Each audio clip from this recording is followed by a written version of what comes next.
Welcome to the Let's Talk Show with DM Entertainment.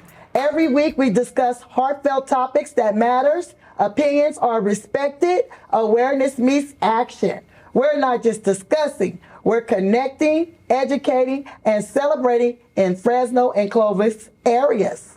We'd like to thank you today for tuning in. We are filming at the beautiful CMAX Studios here in the Central Valley.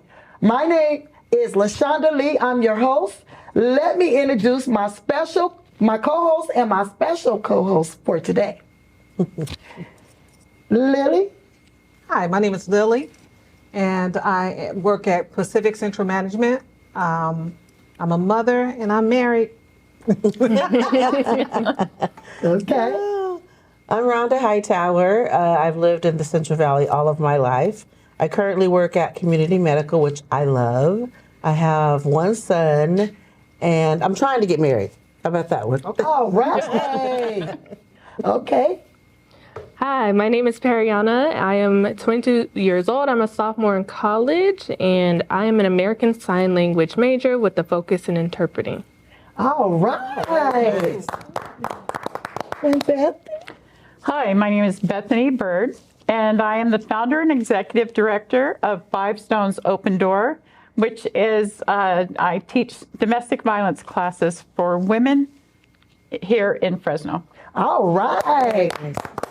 You're going to give us a little bit of some of that information today, right? Yes. Yes. All right. So, ladies.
Oh, yes. So now he's asking for us to pay for his trials, which I don't think is fair. What do you think, Lily?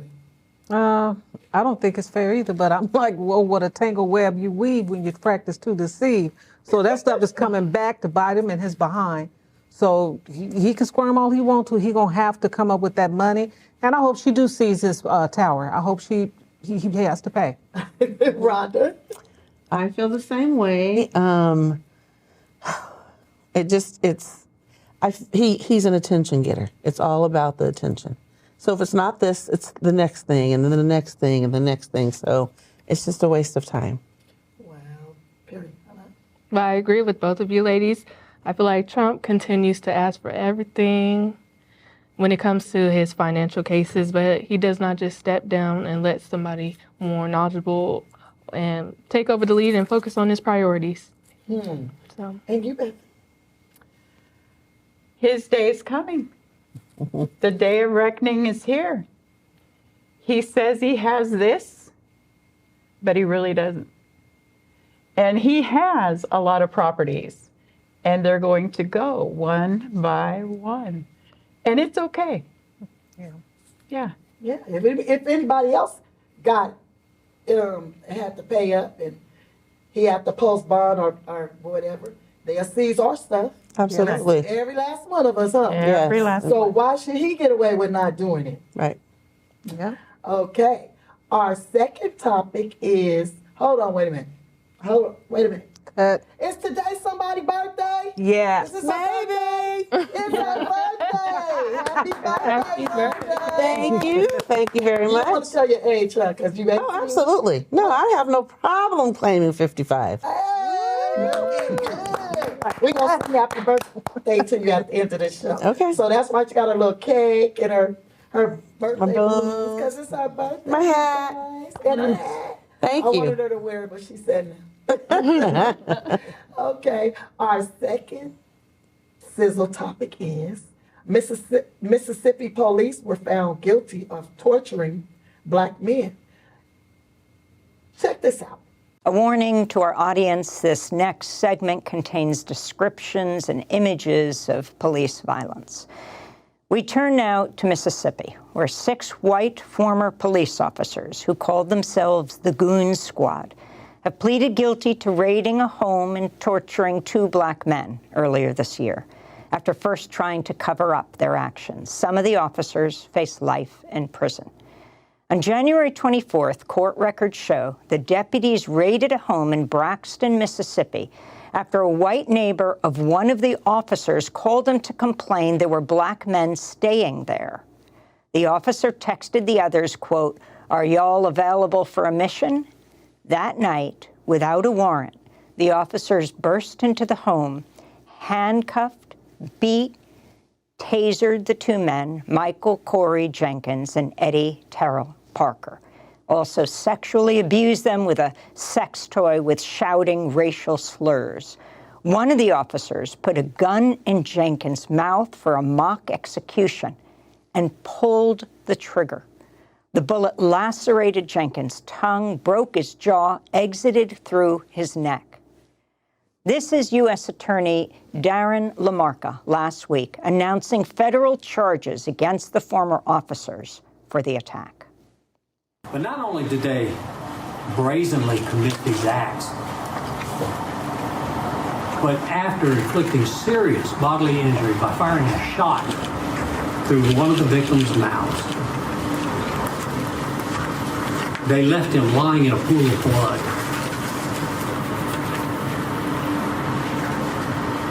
Gathered on the porch of the house to discuss how to cover it up. What indifference, what disregard for life. One thing about this story that touched my heart, they all pleaded guilty. Mm-hmm. They did not try to get out of it. Mm-mm. A lot of times people wouldn't do that, and that really touched my heart. I know what they did was wrong, but they all, well, I know the couple of guys that I've seen, they said that they were really sorry and they admitted to what they were doing. And how many times do you see that? Somebody actually say, I'm guilty instead of no contest or whatever. Lilly? Well, I think they didn't have no other choice but to plead guilty because they probably have so much evidence against them. And I think some of them, they're probably sorry that they got caught. So, you know, it's sad that you would, something mentally got to be wrong with you for you to just go and break in a man's house and then just force yourself on him like that. I mean, I don't know. I think I would have told him to let him go, and then I'd have to get them. No, I'm sorry. I'd have to. So I agree with what Lil said, is that I think that they've been doing so much wrong that this was kind of like the final straw. Like, okay, we're caught. Now what? We don't have a choice. What are we going to do? I mean, right? Because what saddens me is that there was 6 of them. That means there was 6 of us. We call ourselves a little gang. Well, they call themselves something else. But you're breaking into people's homes, sodomized them. I mean, it was very sad to me. So I hope they do get locked up, and I hope it's wrong. Period. Okay, period. I also agree with Lil said. I believe that is an apology, either out of a guilty conscience and not a positive one. And also, at this point, what else can they do? There's no other thing you can do but plead guilty. You're in a police squad, but you're still calling yourself a goon squad within that. I automatically see ulterior motives in that sense, so they're guilty all the way around, and it's just time they reap what they sow. So, Bethany? Hi. It's horrible. This isn't the first time. There is a common knowledge of this group. And if the top says this is okay, how many others in that station are doing the same types of things and getting away with it? And I just feel sorry for the people in that community as well as the men. And he said, oh, well, I just put the gun in his mouth and I shot it. I took a round out and I shot it in there just to scare him. Then why did you pull it again? Then why did you do it until a bullet came out? You did not have to do that. You didn't have to do any of it. But if you're pleading and saying, I just wanted to scare them, that's it. It doesn't make. That's not it. That's not it. Right. Yeah. And what got me is somebody just called and said that it was some black guys with a white woman, because I think one of them was with a white woman. And she's in the house by herself with them. So that's why they ended up coming. They didn't have a warrant or anything. No, but we know that they knew what was in that house before they went in there. You think? Yes. I think they know. I think they knew everything. I think they knew who was in there. I think they knew what they were going in there for, and then I think it just kind of took a toll. But I agree with Bethany. They put the gun in the boy's mouth. He can't even talk right at this point because the bullet went out through his neck. Yeah. Like that, just to me, it's over the top. It's over the top. It's too much. And you never know how many other men that they have violated. Right. We don't know. They were probably so ashamed to the point that they didn't want to come forward. So I'm just waiting for that to happen. You know, them to come forward and say, hey, well, they did this to us as well. Oh, you know, it's sad. And you know what? Those men are broken. Yeah. Oh, yeah. They are broken. Yes, absolutely. For the rest of their lives. They're gonna be broken. So when they say the Goon Squad, so that means that they name themselves that. So that means when they call, they give them, like you said, we fit to go in here and terrorize someone. Right. You know, and it's really, really sad. But I'm glad justice is taking place. Right. And they got a chance to get it, because a lot of people didn't get a chance to get that type of justice. Right. Very true. And so our last sizzle topic for today is Miss B. She wanted to go country, and she speaks out and she says that she don't feel like she's welcome and she wasn't feeling like she was welcome in the country music, you know, from the people. They didn't welcome her as they would anybody else. Well, let's check it out. Come on, B. This ain't Texas. Queen Bee reigning supreme, overnight debuting her new album cover for Cowboy Carter. Beyonce posting this pic online, writing, "This album has been over 5 years in the making. It was born out of an experience that I had years ago where I did not feel welcomed, and it was very clear that I wasn't." Adding, "The criticisms I faced when I first entered this genre forced me to propel past the limitations that were put on me." The 32-time Grammy-winning megastar says that experience pushed her to take a deeper dive into the history of country music, studying its archives, adding, "It feels good to see how music can unite so many people around the world while also amplifying the voices of some of the people who have dedicated so much of their lives educating on our musical history." What'd you think about the new song, Perianna? I mean, Beyonce's always been known for adjusting to her crowd and also stepping into her own shine. I love it for her. I mean, she's stepping into a new genre for herself. She made her name in the R&B. She made her name in the gospel when she was a child, you know, for the people that knew of her at the time. I love it. As far as non-welcoming, I honestly think it's a push. It's Beyonce.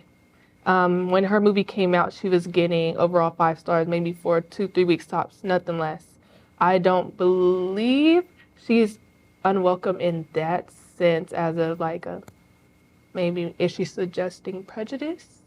I don't know. It's Beyonce. She's been here all these years. I don't know how to feel about that one. It's just different. It is kind of. She just has to get used to it. Did you like the song, Bethany?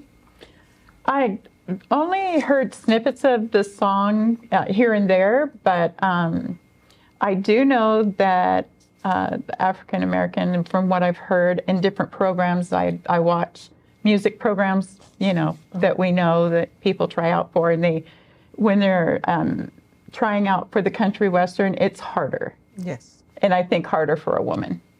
Yes, especially for a woman. Rhonda? I think she's just doing her thing. Everyone's going to have an opinion. I think people are just going to hate. She's proven herself. She continues to prove herself. She's a star. It's just who she is. And I think people that follow her love her, and then people that don't just, Yeah. But I think she's going to be fine. She's Beyonce. Lil? Yeah, well, I'm not a Beyonce fan, but I am, that's what she likes. And, country western. The song is cute to me. I'm not going to lie. She's getting probably some feedback from negative people that's saying, stuff like, to just stick to the type of music that you've been singing from the beginning. But what some people don't understand is African Americans used to sing country western years ago, many, many years ago. They was cowboys many, many years ago. And, people that's giving her that push and saying all this negativity, do your research, check your history to find out they, Caucasian wasn't the only people that was doing country western, just like blues. African Americans did blues. And now it was like some Caucasian people, they do blues. Rap. Blacks started the rap. Now you got Caucasian people doing rap. But you don't hear, the black people saying, oh, we don't want you doing this here. You're not a rapper. You're not. They embrace you. And I'm like, she's trying to pull people together. All walks of life, shapes, colors. And that's what it's all about. Music is supposed to be enjoyable to all. And some people may not care for country western, and they may not care for rap and all of this. But you know what? She is trying to pull people together. And it's all about love. But if love ain't in your heart, then, this is what you get from them. And also, I'm going to date myself here a little bit, but if you guys remember the singer Charlie Pride, he sang country and western. Yes. Nobody seemed to have a problem with it. So I think it's happening. I think people have a statement about it. I think it'll just kind of die down and smooth itself. I mean, I'm a cowgirl. My daddy was a farmer. He was a cowboy. So it still exists, right? My daddy wears nothing but cowboy boots all the time. Really? All the time. So we all have cowboy boots and cowboy hats, right? Yes, I so love it too, yeah. Yeah. I think that it's a wonderful thing for her to try to bring people together, because that's what we're about. We need to start bringing people together, And at first, when I heard it, I was like, this is different. But then I started listening to it. I started doing little dances, and I look on YouTube. They have like 8 or 9 different videos of all colors of everybody doing it. Yeah. Doing a dance they make up to it. And I think that is awesome. Yeah. So that's what I love about it. And I think we need to start paying more attention to people's hearts instead of their color scheme. Yeah, absolutely. Okay. Well, we'll be right back. Bethany has something really special to talk to us about right after this message.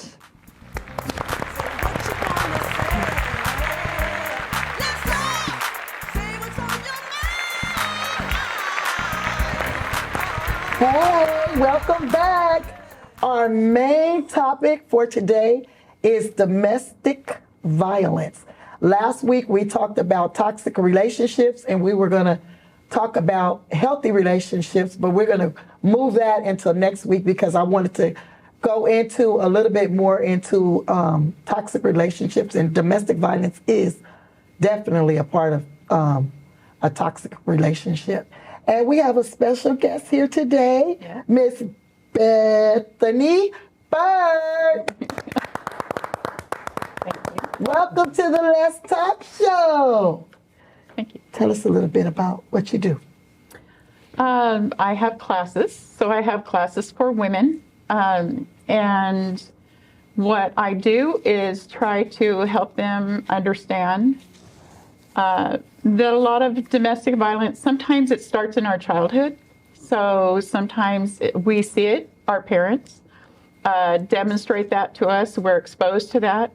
And as we get older, it's kind of what's familiar. So when we're choosing partners, we choose people that treat each other similarly. So then I go into explaining the different parts and the different types of abuse: financial abuse, of course, sexual abuse, physical, financial, spiritual, psychological, all of that. Different types of abuse, so that women understand what they've personally experienced. And then we talk about how, or I talk about how abuse starts in degrees of 1%. So first, they do what I call dating you, which means they want to find out everything about you. They want to know, you know, do you have struggles? Do you have triumphs? Whatever those are, they learn you. And then they try to rush in and do a committed relationship. So it's either moving in right away, getting married right away, become your Beyonce, whatever that commitment is. Once they get the commitment, it's 1 degree on the other side of the crossing into your boundary, overstepping and doing things. Might be saying something that's off-putting when you have friends over, that starts alienating you from your friends, from your family. Doing things, you know, that people say, you know what, that's okay, I don't have to go over there anymore. And it isolates her or him. It isolates them so that the one who's doing the abuse is free to do whatever they like. And because it's in degrees of 1, it's almost like putting frogs in a pot of water, and you slowly turn up the heat because they won't jump out. Frogs' bodies adjust. So when it's in degrees of 1%, you kind of adjust, and you're trying to get back to that guy that love bombed you at the very beginning of the relationship. So it's like like he does something, he hurt you physically, let's just say that. So he hits you physically, but our brains try to protect us. So your brain is going to put that hurt back here. Your brain will still remember it, but the other part of you is like, but I want that guy back that, like, we went on vacations and he bought me a new car and things like that. So, or he took care of my kids or things, you know, those things. So you're trying to get that back. You're trying to reach for that. And that's why women are in this kind of tug of war. But our brains, because they protect us, keep us in the relationship longer than we probably should be, because we're not able to access all that hurt and keep it. Our brains won't do that for us. They can't keep the hurt and the love at the same time. Yeah. Wow, that's interesting to know. Right? Yeah. What about something that I always try to talk to anyone that I know of that's being abused, someone's hitting or hurting them in any kind of way? I always tell them to look up the cycle of abuse.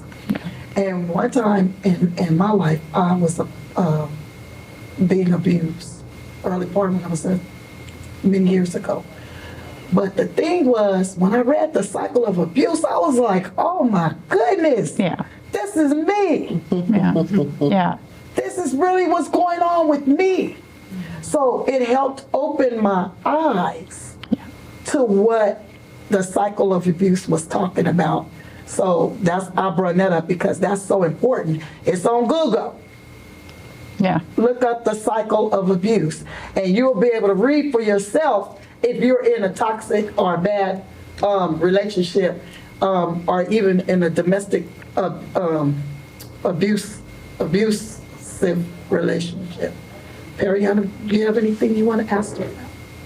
Yes. So, what would you say is the number one thing someone that has a habitual domestic violence abuser, I'm pretty sure they go through many relationships if they don't stay in the one they're in for a long time.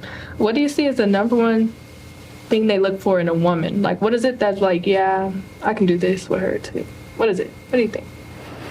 So when an abuser is looking at someone, they can see that there's something missing for you. Like you're hurting, you're depressed for some reason. Maybe you just had a family loss, or you're struggling financially, you don't have a job, you just lost your home, whatever that is.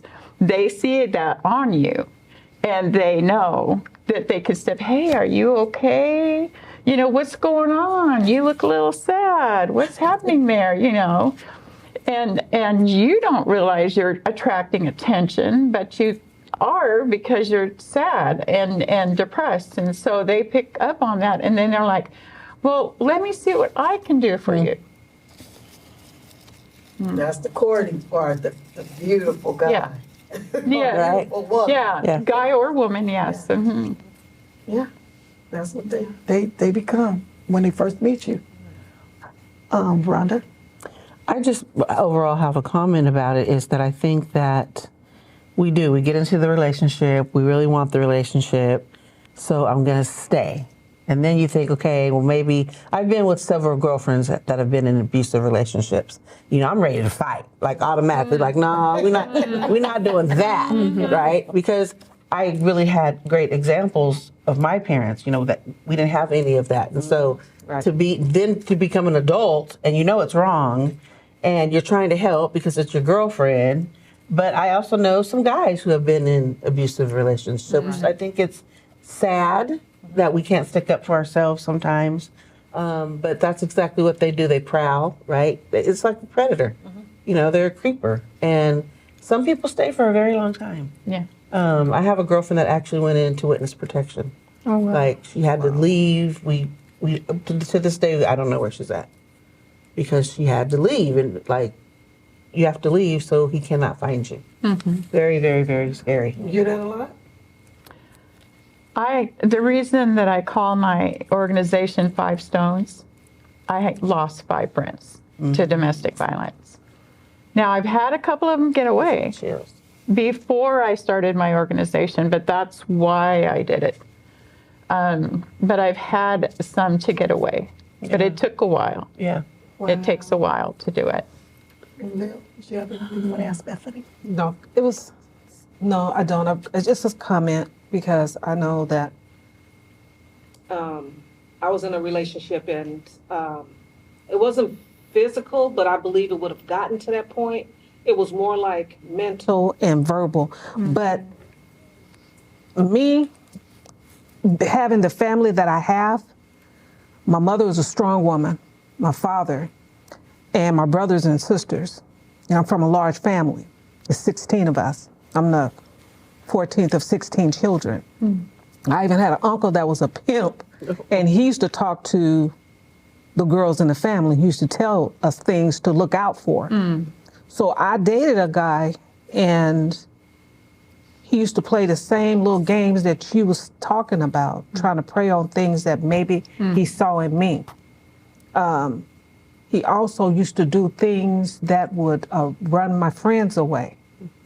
I know we were living together. He turned the lights off while me and my sister were watching the TV. My sister said, okay, I gotta go. And that's the one that she didn't want to mess with. So then she was questioning me, do he do this? I said, no, he doesn't hit me. He just talk crazy every now and then. My younger brother, he would come over to do stuff on purpose to let him know, I will break your neck. So he said, and I had to wake up. Yeah.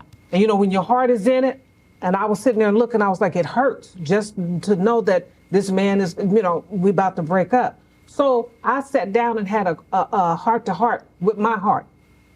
And I told my heart, yeah, you're going to hurt for a little bit. I said, but we're going to get out of here. And it got to the point to where I was so stressed out, I had lost so much weight. And I had to look at myself in the mirror and realize this dress is a size 5 and it's falling off of you. So something is wrong. So I had to leave that relationship, and I left it. But he would talk crazy, but one thing that I have is a mouth, and my auntie used to tell me to use it. And that's what I did.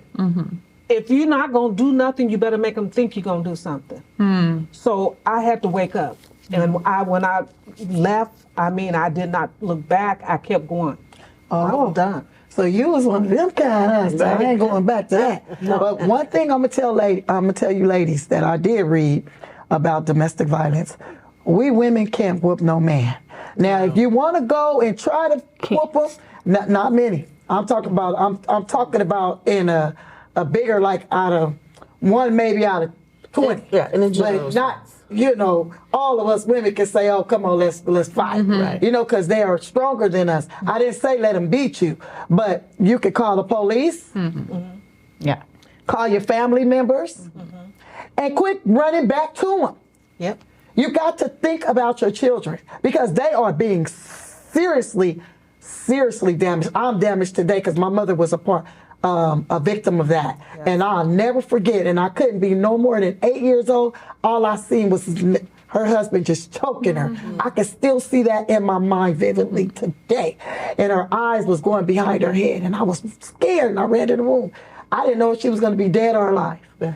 Every time they would fight, we'd jump, we'd run in the room, we'd be scared. Because some of the people that do it, they don't just do it when people leave.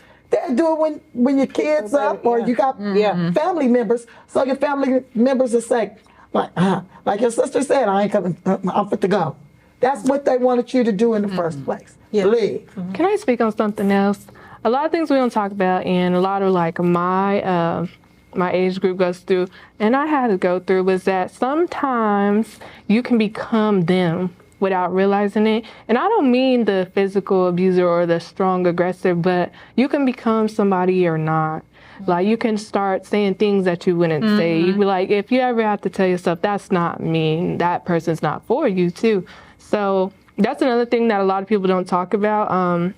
They focus on the person that started the domestic violence, but you can turn into someone like that, but out of defense, before it happens to me, let me, let me do it first. He looked like he might about to hit me. Let me go ahead and push him real hard and leave. But you start to follow into some traits that they have, and that's another big thing that I think people should start talking about is when you slowly but surely start to take on a lot of them bad traits.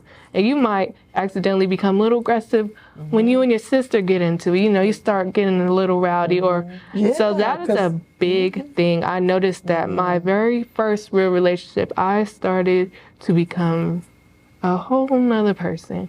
And I took on some of those domestic violence traits because now I know he's about to hit me where it hurts. Let me say it first. And because, it's going to kill me if he do it, know?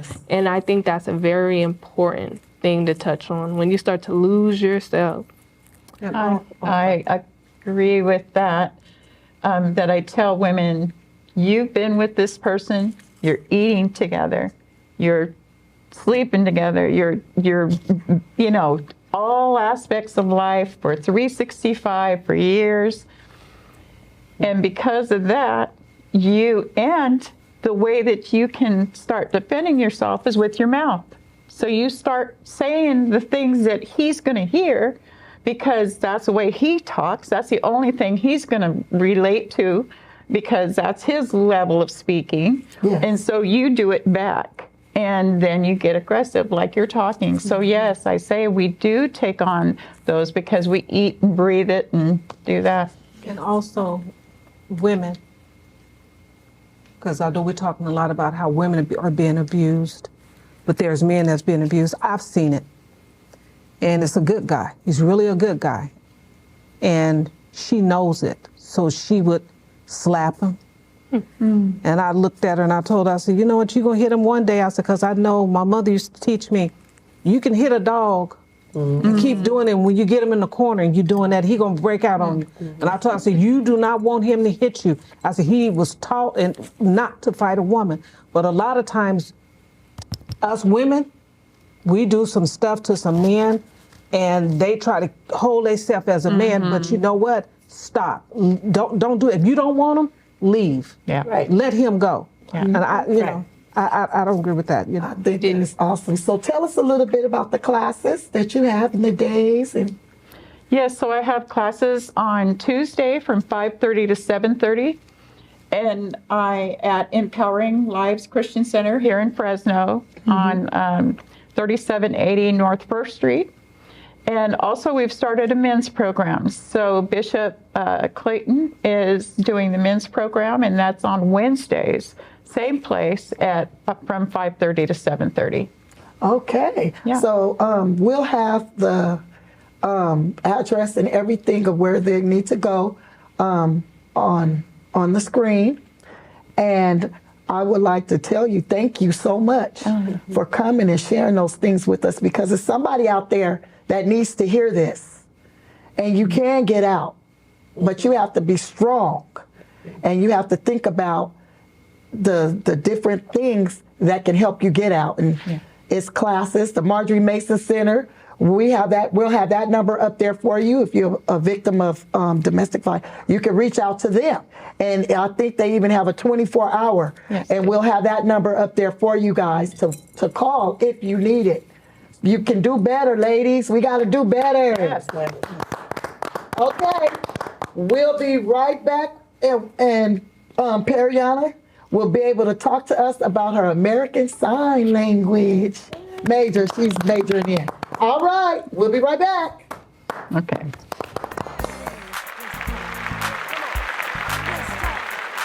Separations of any kind are sad, stressful, and hard. But when you're in an emotionally abusive relationship with someone, you start to believe all the negative things your partner is telling you. Even if you suspect that maybe your partner is struggling with something themselves and are using you as a mirror reflecting their internal struggles onto you, you believe what your partner says about you because you hope that they only want what's best for you and love you enough to tell you the truth and help you want to improve on yourself. But when you're in a relationship that's largely transactional and your partner is reaping most of the benefits while being emotionally abusive, and you constantly give them what they want, that's not a healthy environment for anyone to be in. It's a matter of having enough strength to leave that person that you love so much.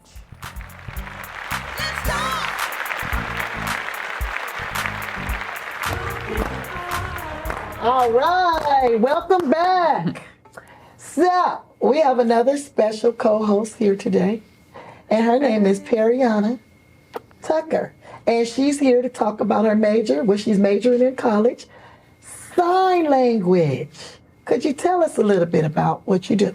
Yes, so let's start off by saying this is American Sign Language. Not all sign language is the same, so let's always be mindful of that, because you might take a class, you're learning some Japanese.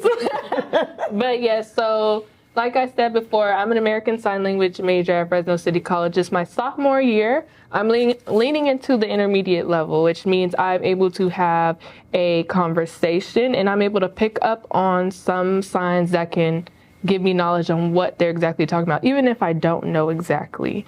So a big part of this major, honestly, I didn't know what I wanted to do in my life, but I knew I wanted to do something. And one day I was watching A Quiet Place. Any of you ladies watch that? What? No. Was It's it a good movie. Yes. It's about this whole world takeover. Anyways, the mother had it's like, I think of like a pandemic, but no, it was like an alien takeover. And the mother had to teach her children sign language to keep them alive because they could only hear, but they couldn't see. And I was like, wow, that is another level. And I just was like, that might be, maybe let me take a class on it. But I've always had a niche for like helping others just my whole life. And I was like, you know what, let's just take this thing all the way. So I got into American Sign Language with the focus of interpreting. You can do anything with American Sign Language. You can sign at the concerts. You can sign in the medical field. You can sign in the teaching area. You could sign as a tutor. You could do anything. You can interpret personal levels. Someone could be deaf and they could be a whole business owner. You could just be personalized. I want to be travel-based. And recently I decided I was also going to take another approach. And how I got there was I've always dreamed of going to a historical Black college university, a HBCU, if you've heard. I created my own when I was in high school. And I wanted to keep that dream, but not one HBCU has an American Sign Language BA program or MA program. And I thought that was crazy because there's a huge deaf population that are Black. And I was like, So I want to start an organization called A Minority Within a Minority, Black Deaf Culture. So, right, we go there. And I'm like, well, how can I keep one dream in another? So I, eventually found that I can still go to my HBCU, majoring in social work as well, to become a social worker for the deaf and hard of hearing. So that's also a part of that. But with this sign language, it's very important. Like I said, you can even lean into your culture with it, as I plan to do. I want to lean into the Black culture with it. I want to travel. I want to even teach some history of Black history for our Black deaf youth and teenagers all around. So I want to take it far. So that is my plan. That is my goal. There's a lot of organizations you can volunteer for. Mind you, you don't have to know American Sign Language to volunteer at organizations. If you want to learn, you can learn. You could take an online class without going to school. You can just take a class without being a major. So very big organization that's not discussed a lot, but that is where I'm going. Well, I am so proud of you because you are my niece. And I love what you do, and you keep doing it because so many people need that. That's what we're here for. We're trying to help people and educate people, and this is a wonderful opportunity. I'm gonna have your name and number so somebody can reach you if she likes to tutor people, tutor students, or someone, and she'll give her a call and she'll hook you guys up. And Bethany had something she wanted to say before we get ready to close out. Yes, we're having a high tea fundraiser for women on April 13th from 10 to 12. And there will be, of course, a very nice, elegant lunch.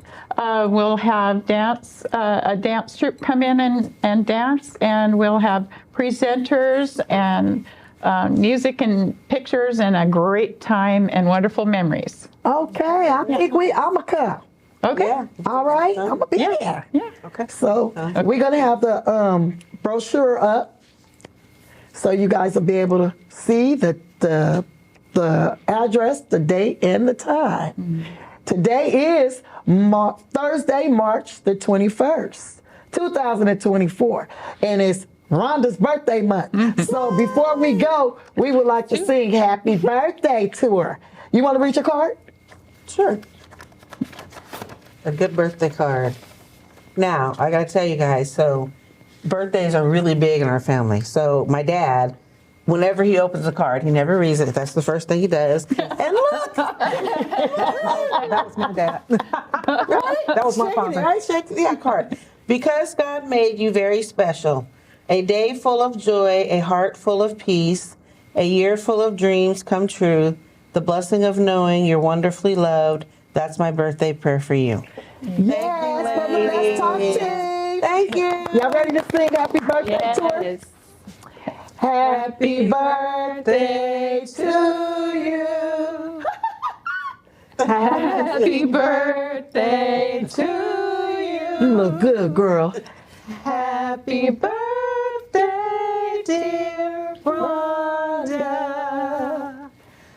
Happy birthday to you.